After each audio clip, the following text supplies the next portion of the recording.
हो तो सफलता हमसे दूर नहीं जा सकती। मेरे प्यारे देशवासियों, अगले कुछ ही दिनों में हम विजयादशमी मनाने वाले हैं। इस बार विजयादशमी एक और वजह से बहुत विशेष है। इसी दिन राष्ट्रीय स्वयंसेवक संघ की स्थापना के 100 वर्ष हो रहे हैं। एक शताब्दी की ये यात्रा जितनी अद्भुत है, अभूतपूर्व है, उतनी ही प्रेरक है। आज से 100 साल पहले जब राष्ट्रीय स्वयंसेवक संघ की स्थापना हुई थी, तब देश सदियों से गुलामी की जंजीरों में बंधा था। सदियों की इस गुलामी ने हमारे स्वाभिमान और आत्मविश्वास को गहरी चोट पहुंचाई थी। विश्व की सबसे प्राचीन सभ्यता के सामने पहचान का संकट खड़ा किया जा रहा था। देशवासी हीन भावना का शिकार होने लगे थे।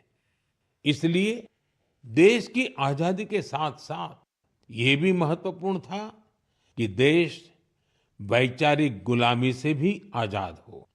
ऐसे में परम पूज्य डॉक्टर हेडगेवार जी ने इस विषय में मंथन करना शुरू किया और फिर इसी भगीरथ कार्य के लिए उन्होंने 1925 में विजयादशमी के पावन अवसर पर राष्ट्रीय स्वयंसेवक संघ की स्थापना की।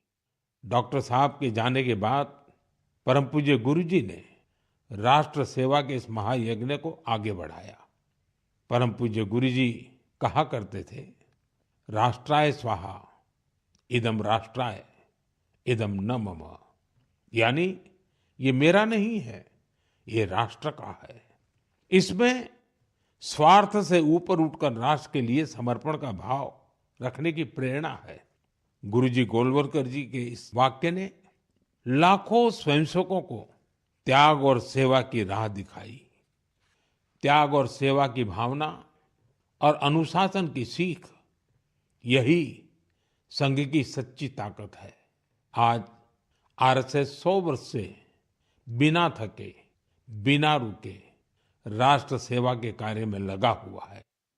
इसलिए हम देखते हैं देश में कहीं भी प्राकृतिक आपदाएं, आरएसएस के स्वयंसेवक सबसे पहले वहां पहुंच जाते हैं।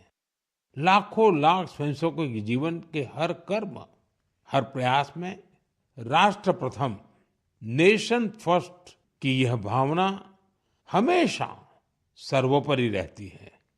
मैं राष्ट्र सेवा के महायज्ञ में स्वयं को समर्पित कर रहे प्रत्येक स्वयंसेवक को अपनी शुभकामनाएं अर्पित करता हूं। मेरे प्यारे देशवासियों, अगले महीने